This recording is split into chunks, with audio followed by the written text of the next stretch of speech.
यही तो बात है कि परमात्मा कितनी परीक्षा ले रहे हैं। अब देखिए क्या अब लास्ट में ये परीक्षा अग्नि परीक्षा है कि नहीं, देखिए इसमें कितना संघर्ष हो रहा है अभी।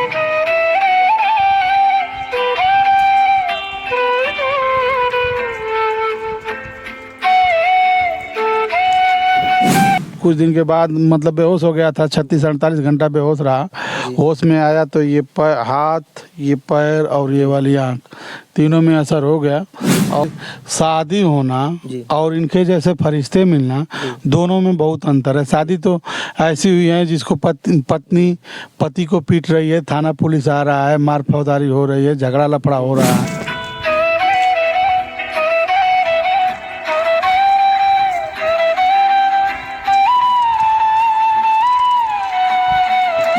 कोई सामान आ गई तो एक नाराज हो जाए कि उनको ये आ गई हमको क्यों नहीं, चाहे दोनों को आ गई तो ये कहे कि एक को बढ़िया आ गई हमको खराब क्यों। सभी को नमस्कार, आप देख रहे हैं डिजिटल भारत। डिजिटल भारत आप लोग जानते ही हैं, गरीबों का, असहाय लोगों का खबर दिखाता रहता है। अभी मैं शहीदी धरती गाजीपुर में हूँ और यहाँ पे आए दिन अलग अलग यूपी बिहार में खबर वायरल होता रहता है। अभी मेरे साथ एक शख्स हैं, उनसे आपको परिचय कराएंगे। एक यहाँ पे ऐसे दिव्यांग से आपको मिलाऊंगा कि उनका दो शादी हुई है। आप वीडियो देखकर चौंक जाएंगे। चलते हैं, इनसे ही मुलाकात करते हैं। जी सर, क्या नाम है आपका? सबसे पहले मैं आपके सभी दर्शकों का नमस्कार जी।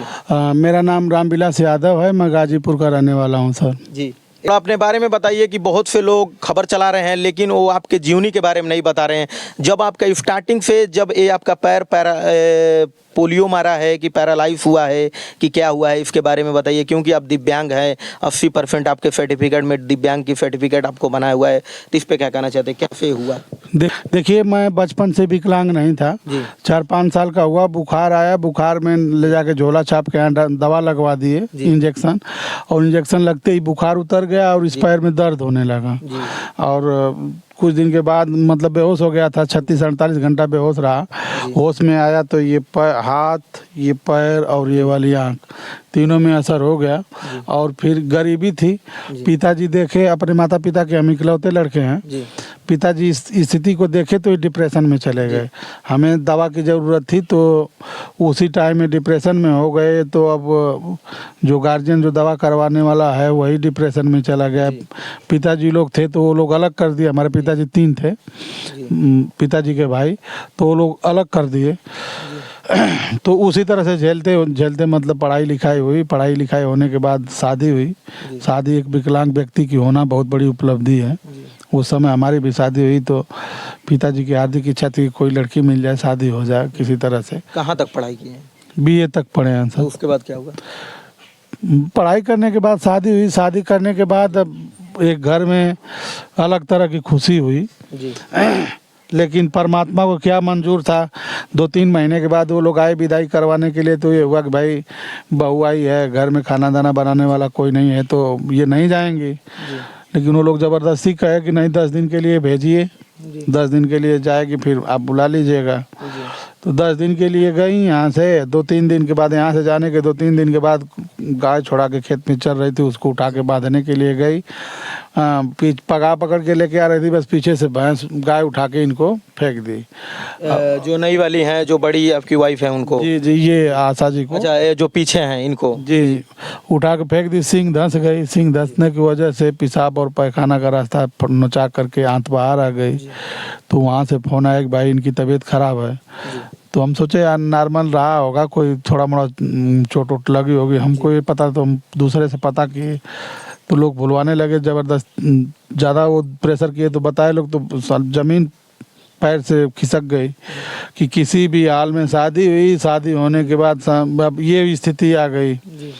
फिर मान लीजिए दवा ववा हुआ, मान लीजिए हाथ वाथ में सूजन हो गई थी, किसी तरह से बच गई। बचने के बाद हम अपने यहाँ बुला लिए कि हम यहाँ पे रहेंगे तो अपना दवा वगैरह सही से होगा। तो इनको दिक्कत होने लगी। अब हम उसी तरह से खाना दाना बनाना कोई दूसरा था नहीं, पिताजी की हालत वही, माताजी अब सही थी तो माताजी अपना दिनचर्या में सहयोग करने लगी।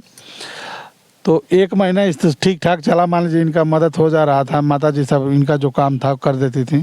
1 महीने के बाद वो कोठा पर चावल उतारने के लिए, खाना बनाने के लिए, कच्चे घर में कोठा होता है ना जी। कोठा पर चावल बनाने के लिए चढ़ रही थी। बस वो बांस का सीढ़ी बनती है हम लोग गांव में, वही बना था, उस डंडे पर से पैर फिसल गया, उसमें फंस गया पैर और पूरी शरीर नीचे आ गई, बस कुल्हियाँ टूट गई उनकी। आपकी तो ज़िंदगी बहुत कष्टमयी है, क्योंकि बहुत स्ट्रगल किए हैं आप ज़िंदगी में। उसके बाद क्या हुआ? कुल्ही टूट गई, अब इनकी हालत ख़राब, जो सहयोग करने वाला था उसकी हालत ख़राब, हम पहले से ख़राब। अब पिताजी बचे तो ये 2-3 महीना हमको लग रहा है कि चोट लगे हुए माता जी को घायल हुआ रहा होगा। तो ये जा रहे थे साइकिल से लाने के लिए आटा, उधर से दारू पी के मोटरसाइकिल वाला आ रहा था, मार दिया धक्का, साइकिल इनके सीने पे धक्का लग के गिर गई। अब ये कमज़ोर थे, इनकी 3 ठो सीने की हड्डी टूट गई। अब इनको सांस लेने में सब बहुत समस्या होने लगी। अब न जीने बन रहा था न मरने बन रहा था, 3-3 लोग बेड पे हैं, हम कुछ कर नहीं पा रहे हैं। तो उस समय अब जिक्र किए इनके घर, तो इनके घर वाले बहुत नाराज हो गए। किनके घर? इन्हीं के घर। अच्छा, अपने ससुरा इनके माता पिता से बात किए। अच्छा।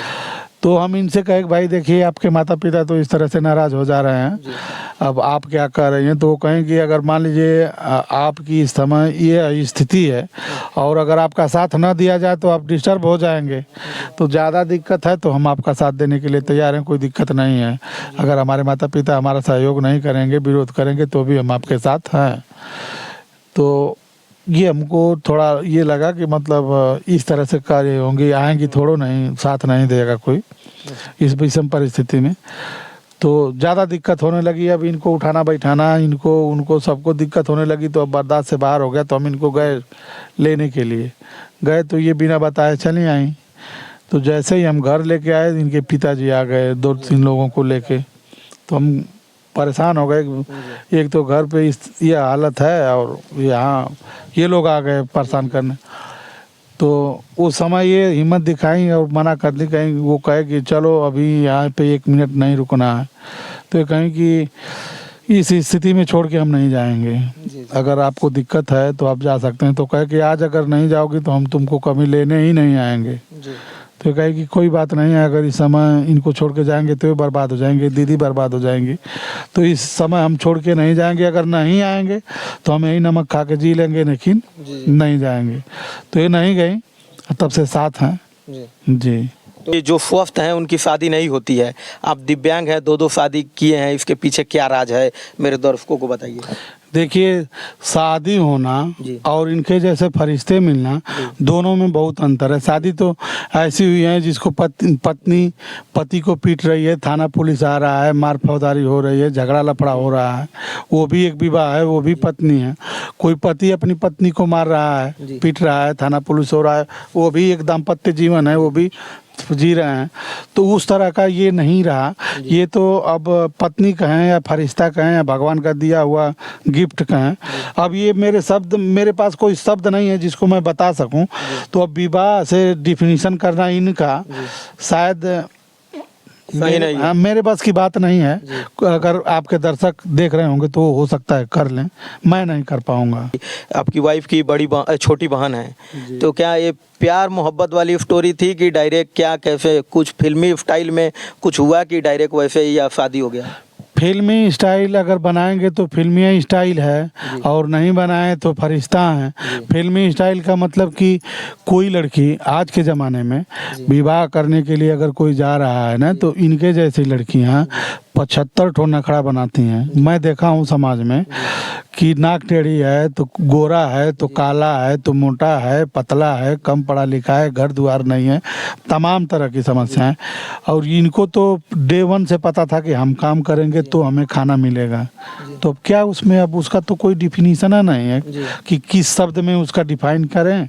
अब आप अगर कर सकते हैं तो बताइए। तो क्या लगता है कि जब शादी करके लेके आए, शादी हुई आपकी, दोनों एक आगे आई एक पीछे आई, तो क्या कभी झगड़ा वगड़ा होता है? क्योंकि आए दिन हर एक परिवार में, घर में झगड़ा होता रहता है, मारपीट होता है, जैसे कि अभी आप बताएं थाना पुलिस होता रहता है, लेकिन आपस में हल्का फुल्का जो विवाद होता है, क्या कभी ये लोग विवाद की कि खाने के लिए पीने के लिए क्या कभी रूठी कि नहीं? क्या देखिए, वही पहले ही कहे ना फरिश्ता, तो अब ये लोग हैं घर का A to Z काम, जी कोई भी ऐसा काम नहीं है जिसको ये लोग नहीं करती हैं, मैं करता हूँ। सभी काम को यही लोग करती हैं। फरमाइश की विवाद की बात है तो इन लोगों में आपस में ही ऐसा कॉम्बिनेशन है कि उस टाइप का विवाद मान लीजिए घर में है, कभी कोई बात हो गई छोटी मोटी बात तो मेरे यहाँ तक नहीं आ पाती है, ये लोग आपस में ही सिमट लेती हैं, तो उसको मैं उसको भी इग्नोर कर लेता हूँ कि भाई इस तरह की कोई बात नहीं है। नहीं तो जैसे मान लीजिए कोई सामान आ गई तो एक नाराज़ हो जाए कि उनको ये आ गई हमको क्यों नहीं, चाहे दोनों को आ गई तो ये कहे कि एक को बढ़िया आ गई हमको ख़राब क्यों।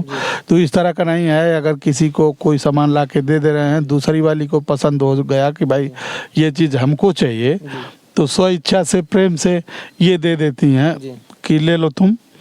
और इनको कुछ आ जाता है तो ये स्व इच्छा से दे देते हैं इनको कि आप ले लीजिए, आपकी ज़रूरत की चीज़ है तो आप ले लीजिए, दूसरा होगा पैसा वगैरह तो आपके लड़के हैं कि नहीं, इस पे भी कुछ नहीं। तो यही तो बात है कि परमात्मा कितनी परीक्षा ले रहे हैं। अब देखिए क्या अब लास्ट में ये परीक्षा अग्नि परीक्षा है कि नहीं, देखिए इसमें कितना संघर्ष हो रहा है। अभी बच्चे नहीं हैं जी।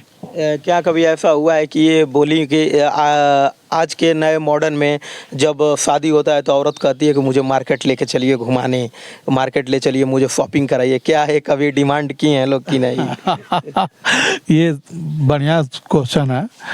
और परिस्थिति को देख के जैसे मान लीजिए कि ये कहें कि हमको मार्केट लेके चलिए तो ये खुद हमको व्हील ढकेलती हैं तो हम चलता हूँ, तो वहाँ तक विचार नहीं आया है।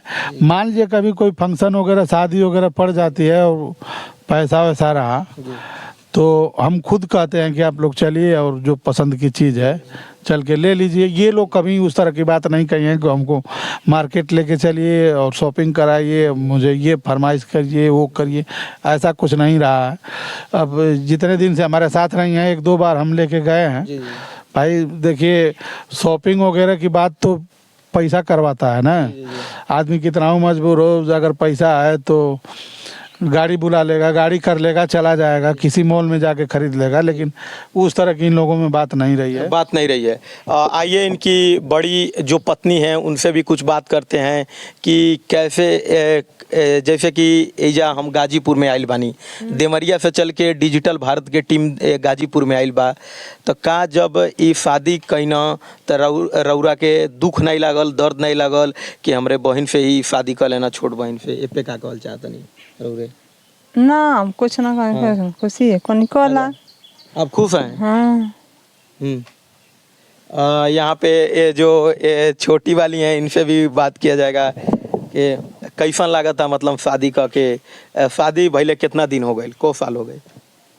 हमके आइले 2-3 साल हो गए। हाँ, तो का कैसन लगा था? सही से रखा था ना कि नहीं? रखे ना सही से। हाँ, बाजार उजार करावे ना कि ई कुछ और कहाँ और आप कहीं कुछ और कहीं, तो यही से हम कहता नहीं कि पूछी कि मतलब का मतलब कौन बात सही बा कि कौन बात गलत बा। सही बात है। हाँ। और डिजिटल भारत की टीम गाजीपुर में आई हुई है। ये मेरे साथ यादव जी हैं जो दिव्यांग हैं, इनका यूट्यूब चैनल है। अभी ये यूट्यूब सोशल मीडिया पे, क्योंकि कोरोना के वजह से न जाने लाखों लोग सोशल मीडिया की ओर तरफ मूव कर गए हैं, ये भी सोशल मीडिया चलाते हैं। इनसे ही पूछते हैं इनका चैनल का नाम क्या है, क्या चैनल का क्या नाम है? यही अब जैसे बहुत ज़्यादा बेरोजगारी का आलम फैल गया, पैसे की ज़्यादा दिक्कत होने लगी, तो यही दोनों लोगों का विचार है कि भाई अब कहीं भी काम करने के लिए जाया जाएगा तो कोई काम नहीं देगा, तो क्यों ना हम लोग सोशल मीडिया प्लेटफार्म पे काम करें। भीख मांगने से बढ़िया मेहनत करना है, तो इन्हीं के नाम से एक चैनल बना है निशा यादव ऑफिशियल 139। अगर कोई सर्च मार के विजिट करना चाहेगा तो निशा यादव ऑफिशियल लिख के लास्ट में 139 लिख के सर्च मारेगा तो सबसे पहले इन्हीं का आएगा। चूँकि कई निशा नाम से चैनल है तो 139 लिख देने पे इन्हीं का आता है। एक मेरा छोटा सा प्रयास आपको कैसा लगा कमेंट बॉक्स में ज़रूर बताइएगा। मिलते हैं एक नए वीडियो में, तब तक के लिए जय हिंद।